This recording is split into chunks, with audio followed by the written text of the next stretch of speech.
Thank you so much, Business World, for inviting, and it has been such a learning experience listening to distinguished speakers today.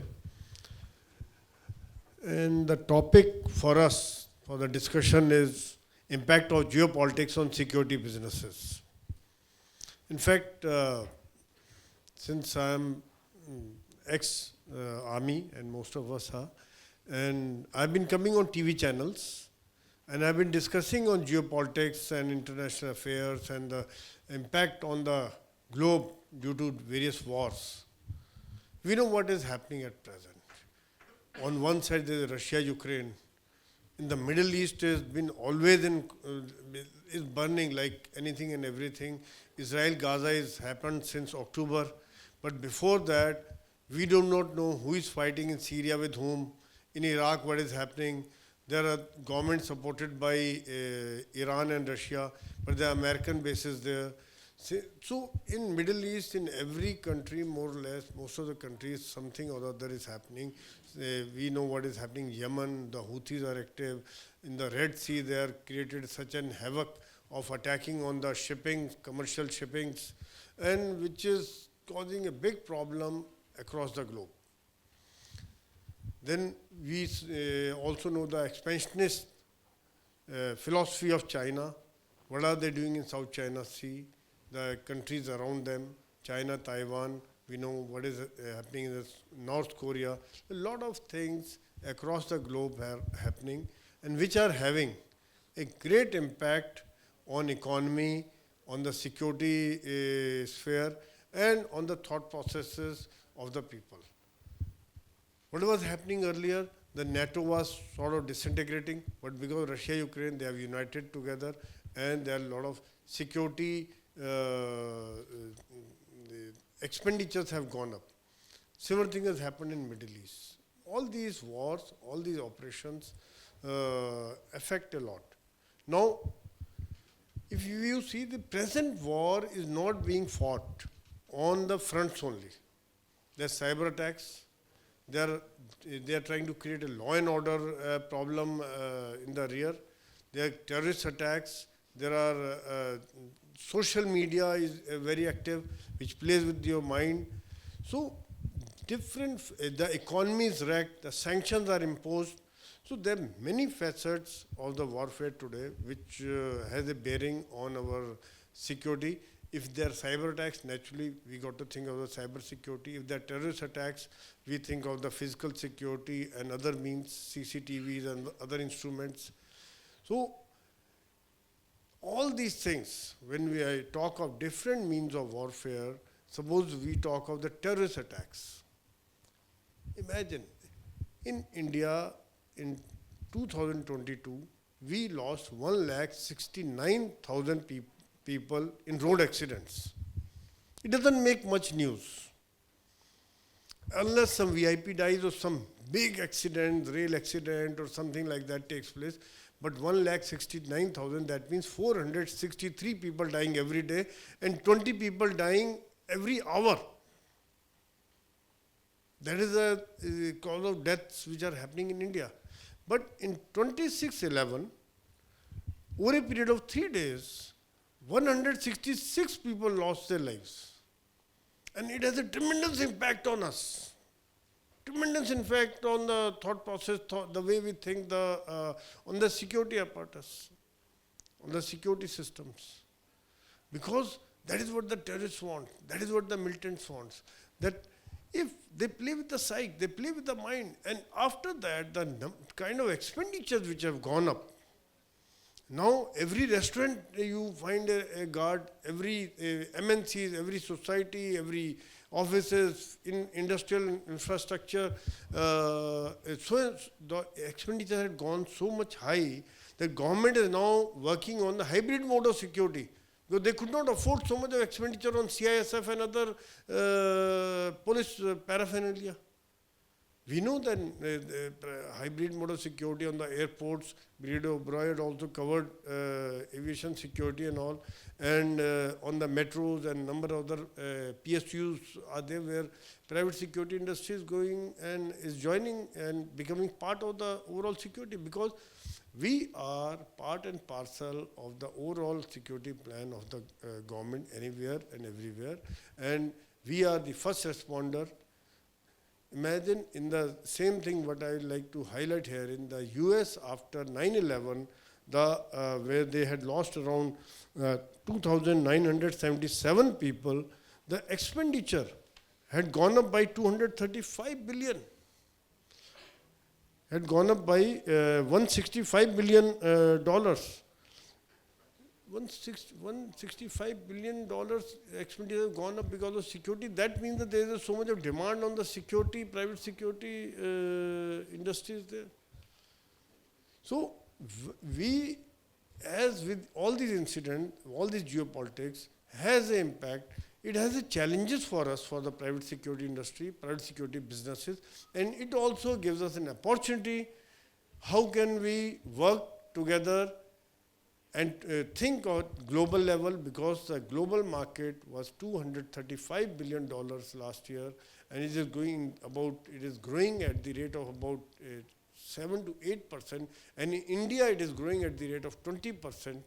So that's the kind of growth which we need to think of, and we need to be ready for that. We need to be prepared for these kinds of growth, because all this growth is taking place because on the one hand is the economic growth, and the other hand is the all these threats which have coming up, all these kind of security threats. I think here I will finish my sort of brief introduction of the subject, and let's take on with the take the points of the views of the other speakers. So, as we have already brought out the current geopolitical situation across the globe, so what you want to add on to this? What do you think in that situation now? Thank you, Jyotsana.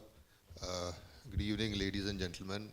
It's been a pleasure here at the inaugural Business World Security Conference, and thank Business World for the same.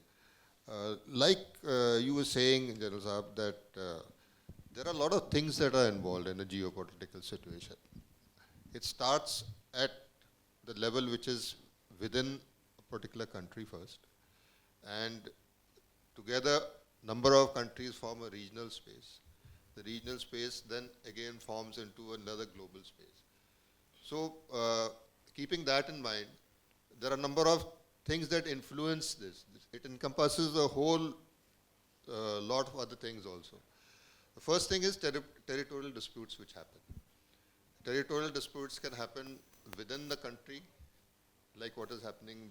We find number of states fighting with each other that we want to increase. You find a situation which has come up in Punjab where people are fighting for, they are asking, and there are certain elements within the country which are asking for a separate state within a country.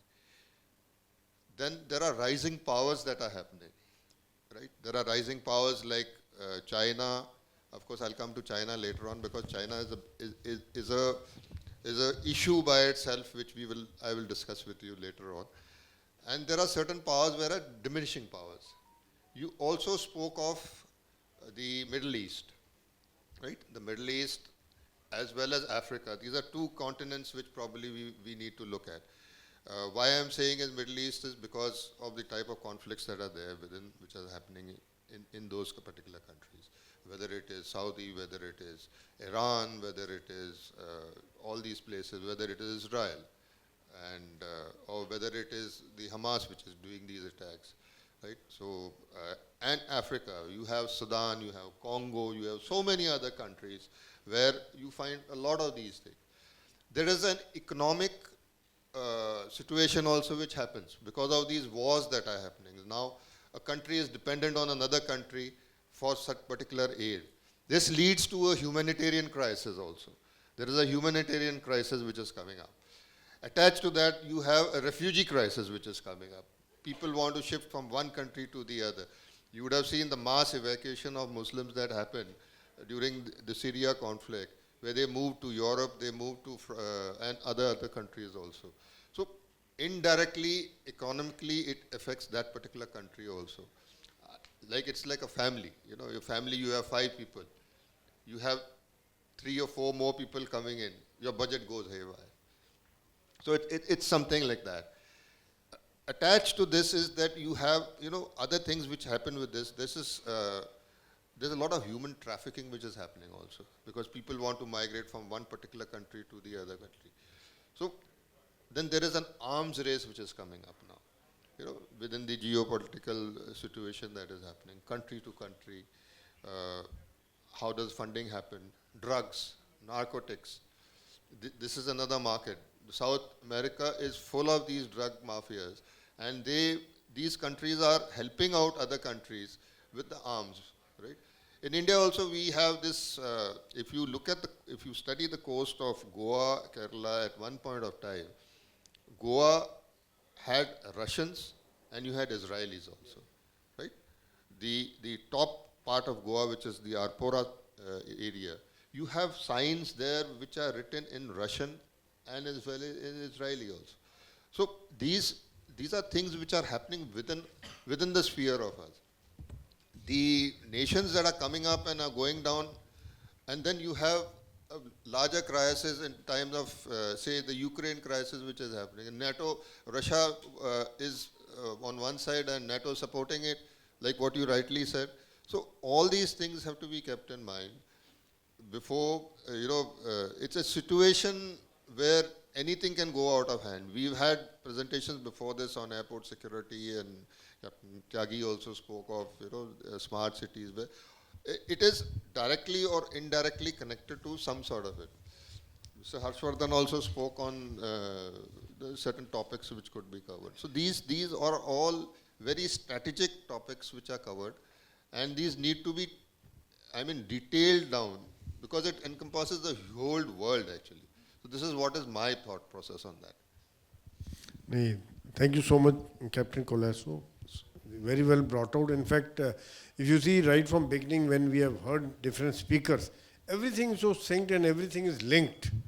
And having understood the in-depth analysis of whatever is happening in geopolitics today across the globe, whether it's drugs or power shifting or the problem in Middle East or Russia, Ukraine or China, I would like to now come to you, Ms. Jyotsana, that how do geopolitical developments like Israel conflict or say in our case Galwan clash affect the operational strategies and market dynamics for security businesses? It's on. Hi, thank you very much. Though I would like to say here that, I am not a pro in the subject, but whatever information I am able to gather and whatever I can speak on, because of you stalwarts around, been getting information, knowledge from you. So based on that, the information which I would like to put it across here is that, this last year, 7th October, when this IMAX is being signed, by wherein the US was also supporting it, and what all has been happening over there. So, it was giving an alternative to the NSDC, which is being, which was this, and which was a Eurasian route and other stuff. So all these things has been giving an alternative solution to the I would say the Middle East and other countries, and this was giving another alternative trade route. But because of what all has happened now, because of this Ukraine-Israel, because of this Israel-Gaza war, things have changed. Now it is put on a hold. So, and it is affecting our businesses in all aspects. The trades has been hampered. Somehow I would say if you look around, there was quite positive scenarios with regards to, Saudi and Israel relation, which Saudi was not initially, recognizing. All these things are there. So somehow, means after happening, the impact is on a security business is that we have to be giving more and more info to our clientels, ensuring that whatever the information, if they're whomsoever is connected with to give a trade on these routes is being affected. So what the plans were earlier is not really happening on the same manner.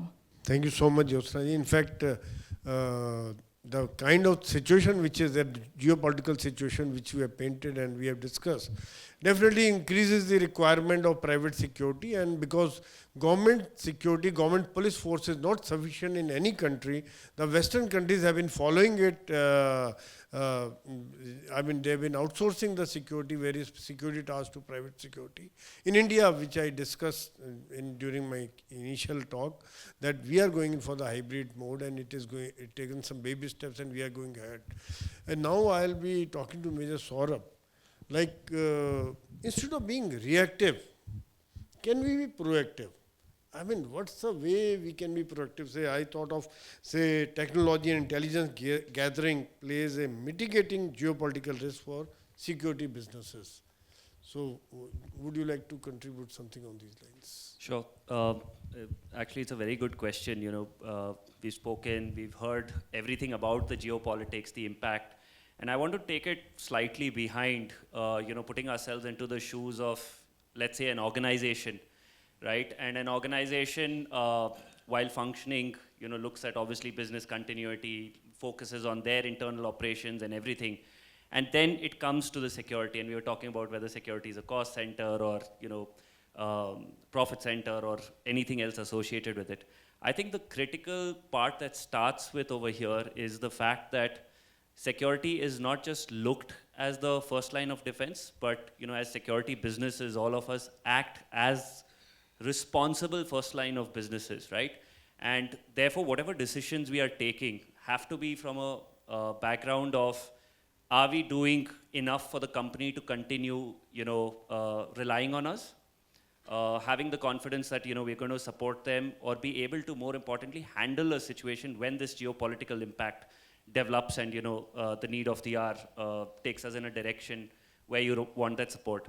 And I think the two areas that you spoke about are pretty much the crux of it, which is technology and intelligence. And when you put the two together, the important part for me over here is that A, they help you get real-time information, which is absolutely critical to be able to respond to any situation. B, because you have this information available to you, you are that much better prepared to understand the situation you're going to probably already have landed into or foresee in the near future, maybe the immediate 4, 8, 12 hours, and then the short term, like a 24, 72 hour kind of a period. And lastly, you enable the business to be able to make an informed decision.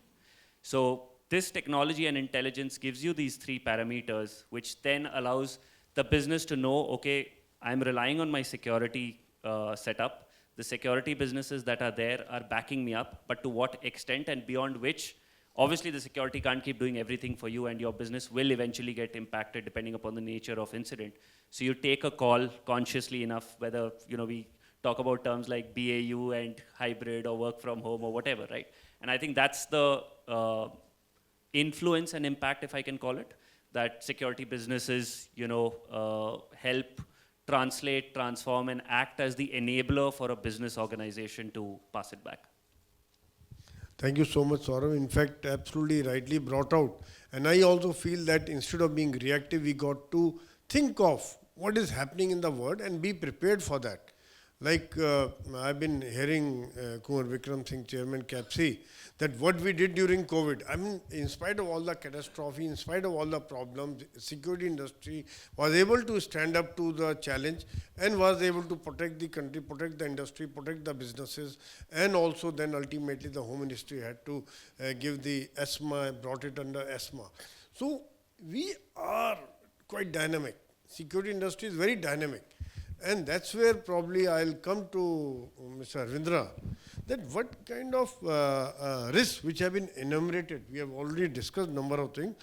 What do you think that we should be ready for future? What kind of skill uplifting for meeting this kind of security challenges which you suggest? Thank you, General Sir. First of all, good evening, everyone. It's a wonderful evening and wonderful audience are here, and it's a matter of proud and honor for me to sitting among the eminent speakers and audience. So, as I would like to start with, like, necessity is the mother of invention. So, Kumar Sahab well said, tell a very good story that how this work has started in Punjab when they were able to handle a situation, and how people got to know that how and why the security is important for any kind of establishment. So this is what is required in these days also. We require a different kind of skills. So like Brigadier Sahib has raised a concern that after the hijacking, only the model of Sky Marshal was introduced in the market. Before that, there was nothing was like that. So in the similar way, now today time has been changed. If we are preparing ourselves for new technologies, the other side, the people who are sitting to put harm for the organizations or the people, they are one step ahead. So I think we have to be prepared in advance. Also, I would like to take one more example from the Kumar Sahib only. As he said, he spoke about the Agniveers. So Agniveer is only, I think, a year back only started, hardly a year, it's there. And after 4 years only, we will be able to see those people in the market. But Capt has started. They have taken the initiative, they are working with MHA, and they have started and also created the roadmap, and very soon that will be in the market in front of all the security providers. So these kind of proactiveness is required for everyone if we want to succeed. Along with this, I would like to highlight there are certain trainings are required. Like cyber security training is very important for everyone these days. Like we see, I will take a very small example on WhatsApp groups. We see that somebody is calling with the name of some police officer and they are threatening. So this is all due to lack of the cyber security awareness. So we have to be aware about it. This skill is very crucial for everyone. Coming to next, we have to learn new surveillance technologies. Like everybody's remember, like there was days when we used to install analog cameras. Then comes IP cameras. Now we have to move from IP cameras to AI-enabled cameras, which works on their own. Someone from the speakers also raised a very good concern, auditing of the footage. It's very crucial. Recently, I was honored to read a book from one of the writer. I'm not able to recall his name. He launched a book on the same thing. Why the auditing of the CCTV is important. Why it is crucial. Yes, Gautam. Yes, Gautam. So I got the copy of that book also. It's very good book. So, but for auditing, it is required some technological touch, not a human touch, because that is not possible by any human to auditing a footage over long hour and everything. So I think that should be implemented and that should be learned in the market. And coming to practice crisis management, that is very important, very crucial. Like during any time of any crisis, we never take action proactively. We only take, it's a kind of reactive mode. The moment anything happens, we start thinking what should be happen the next time instead of be ready before that. So the more we will practice on the crisis management or any other techniques, definitely we will come out from this. So like effective training minimize confusion and maximize clarity during a real-time situation. So I feel, General Sahib, these are the few points which I was able to collect here and elaborate, which is very important for everyone. Absolutely, Harvindra. In fact, I would say that we have to be proactive, we have to think ahead, and we got to use technology like what he has rightly brought out, that AI-enabled CCTV that can filter, they can rule out the unnecessary and also raise an alarm whenever something is required. Now coming back to again the future, what we are thinking of to be prepared, and what is the future scenario? Like India has already made a roadmap of Amrit Kal, say 2047, where we are going to be. 2049 is going to be the 100 years of China's Republics of China. So they have also made a roadmap for themselves. So all these geopolitics in future, say next 50 years, will have a sure impact on security businesses. So what do you think that the world how the world could be in 2050, and maybe you can think of explaining in phases also if need be. Actually, you put up a very pertinent question. 2047 and 2050. These are two years where probably we will be seeing, I don't know whether we will be able to live up to that particular point or no, but yes, it's a very interesting phenomena which is going to happen. We have already set up a roadmap, India has already set up a roadmap, and how we need to go and how we need to progress with it. From a technology point of view, from an economic point of view, India proposes to be a $5 billion economy, and we are moving towards that. There is just no doubt about it. Technologically, we've seen a phase where during COVID, we moved from physical to a digital phase. So India was able to, probably one of the only countries in the world, which we managed to get into that digital phase almost in about 5 or 6 months. And the second part was, though it is slightly controversial, it's about the vaccine part of it also. How it was tested, when it was tested, etc., we won't go into that. But besides us, there were other countries also which were able to produce. There were only about 4 or 5 countries. China was one, Russia, India, and America were one.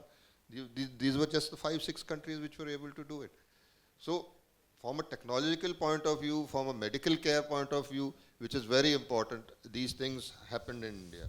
Now, what is happening is the geopolitical alliances are also changing. You would have heard of Quad, where India, China, Japan, Australia, America, and America is forcing, if you read the papers last 2-3 days back, that America is forcing India to take the lead into many other things like satellite launching and getting other things, missiles, etc.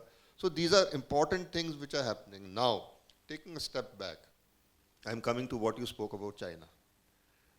That I happened to attend one of the conferences of India today, about 2 or 3 years back, where they had one of a very eminent ambassador, Michael Pillsbury, who has written a book on China, the 100-year marathon, where China wants to eliminate US and take over as a superpower. They don't want to fight it militarily. They want to do it. China has a very different strategy. They don't celebrate days. They have 14 dynasties which are there within that, and within those dynasties they are able to get their things done. They started this entire thing in 1950, where they slowly started picking up. In fact, if there is a book on this by Michael Pillsbury, which I've just finished it about a few days back. Nixon was the president at that point of time of US, and Henry Kissinger used to be his foreign minister. And China was able to plant moles into the US, and they befooled the US in a number of things. Their strategies were very, very different. Economically, US was 99.99% dependent on China for all the goods that were coming in from there, right? Quality of goods, etc., we are not talking. Today, if you look at China as a market, you will find one particular place which will give you only fabrics. You will find one particular place in China where you will get only toys. There's one particular place where you will get watches. And there are containers of these which keep coming into a number of countries. The Indian government did take a step, if you remember, again during COVID time, where they said that we would like to have indigenous laptops being made here. But the biggest problem in India was that we were not able to produce chips, right? So that is to come again from a very different route. So Dell and the other ones, what they did was they went to Bangladesh, they opened up an office there, and it used to be shipped from there, or it is to be shipped from Sri Lanka. So, and how is it going to affect our security business now? First of all, that like Kuvarji has rightly said, that we are going to have surplus manpower after a period of time. So this, we already have a manpower which is trained, semi-trained I would say, not fully trained, semi-trained. So we can make use of that. From an economical point of view, look at the employability you are creating in that particular sector. And security is one sector, like someone rightly said, that whether, I think Mr. Harshvardhan had said it, whether it is air security, water security, or everything. So you will require that. Thirdly is India, as far as India is concerned, cyber security India is playing a very major role. Along with Israel, we've had a number of tie-ups which have happened, right? And we are probably one of the fast-moving countries where probably in the next 3 or 4 years, you will definitely find something new. So these are a few points which I thought I'd, pen down before, because these are important points from India's perspective, because India has to look at China as a major threat. Like they have this BRI which they have, that border road initiative which they have taken, right? That is going from one particular country to the other country, including India, POK, which is passing through that and ending up at the Gawal port over there in Karachi. So we have to look at it from a strategical point of view, how can we counter all these things? Probably we would need more think tanks to get down into it. I doubt, of course, the government would have already thought of this as a thought process they would have done. They would have think tanks into the system so that they are able to counter it. But the biggest threat for us is China as of now. That's what I have to say. Thank you so much. Very insightful discussion and your points which you have highlighted. And in fact, I would say like he has brought out of the sanction that you're not getting the chips. And also, I would also like to highlight with the present kind of geopolitics which is there, the kind of enmity which is there, the government's sponsored cyber attacks are also taking place in some in the enemy countries. So that is also one of the things. So I would like to ask Ms. Jyotsana regarding all these kind of threats because of which are emanating due to geopolitical situation. It has a tremendous impact on your clients, on the stakeholders. How will you deal with it? How will you explain it to them that security is like Kumar Sahab always says, protecting the profit. You're not expenditure. The ROI is in a different manner. You're protecting the losses. So how will you explain? How will you communicate all these things? Yeah, thank you, sir. Most important is the information.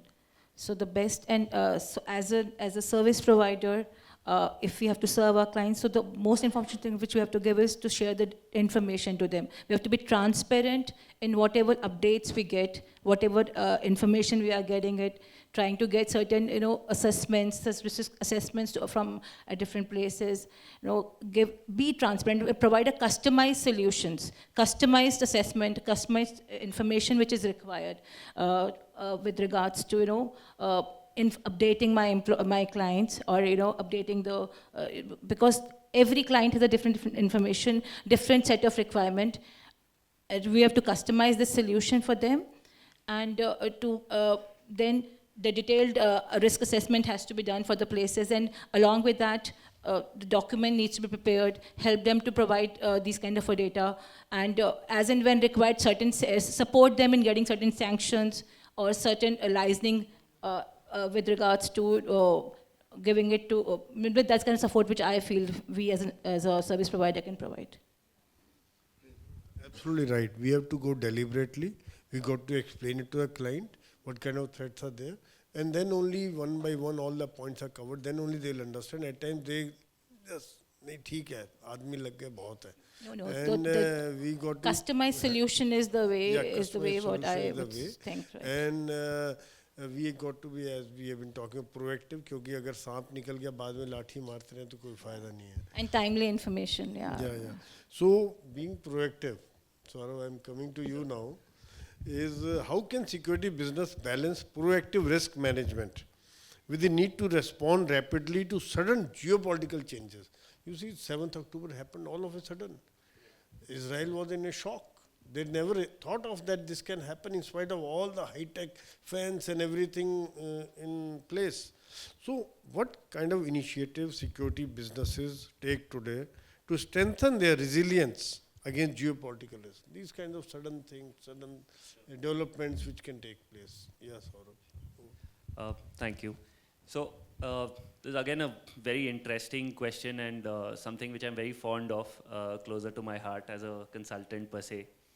The good side over here is that in the recent past, if we look at, let's go back till pandemic, not beyond, so 3 to 5 years window, we've seen a lot of dynamic changes across the world, right? I mean, of course, locally here, but also outside.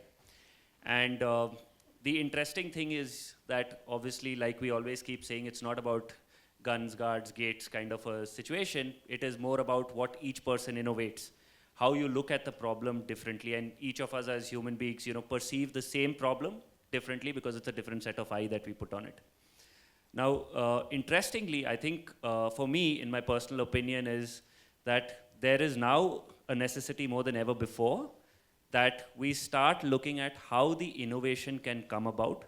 And it's not about just saying that change is inevitable, but it's about embracing that change. It's about how quickly you can adapt to a particular changing situation. And it all starts with going back to the drawing board. You start with your planning. We keep talking about terms like, tabletop exercises, mock drills, things like that. There was an era where people would only talk about, a checkbox exercise where you do a fire drill and you stop with that. It's good to see that industries have advanced a lot. And I think, in my opinion, to build this proactive resilience, it has to start with embracing the change, firstly. Then you get to the drawing board, you plan. And when you plan, you don't discount any scenario. You rather want to club the scenarios, typically like we call a business impact analysis. So you want to club these multiple scenarios together and see what commons exist. Once you have your commons drawn out, then you'll also be able to perceive the impact of that risk and to the extent that it's going to come and impact your organization. So it could be that the commons are only 20%, which is fine, but it could also be that the commons are 80%, which is a cause for concern. So it will differ business to businesses. So you do your planning. Once you've finished your planning, then you strategize how you want to respond to that. And I think a critical element of this is empowering the person on ground to be able to make a decision, which I think, again, most organizations are not very comfortable doing. And I think the onus lies on us as security businesses to give them back that comfort, saying that, okay, if you ask us to take a decision, even my guard, a security guard who's probably a semi-skilled worker standing at the gate, knows that this is the 3 steps that he's going to do when a particular incident or activity takes place. And that sends back the confidence into the system. Once you have that, then the obvious next step is testing it. And unfortunately, there's no shortcut to the testing part of it, because the more you practice it, the more repeatability comes, and the stronger you get in responding to it the next time. I mean, going back to your example of the snake and try to beat it. I mean, 10 times you see a snake, probably 9 times you'll run away. The 10th time you'll say, okay, let me attempt something. But it should become the contrary, saying, okay, let me attempt all 10 times. Maybe I'll fail once, but that's fine. Maybe I'll fail all 10 times, that's fine, but I have to attempt.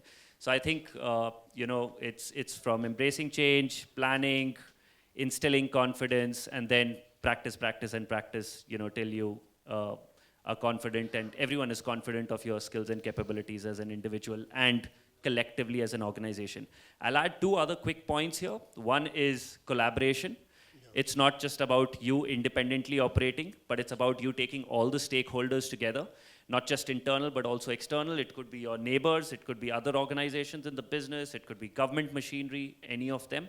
And the last, most importantly, is the legal and finance aspects, because whatever actions you take are going to have a repercussion which is going to be far beyond what you have just initiated or delivered at a particular point, right? And you want to be prepared for it. I mean, it's not about what's right or wrong, but it's about how well you're prepared to tackle another change or another wave of a potential geopolitical impact or any such change that dynamically presents itself. Thank you. Wonderful.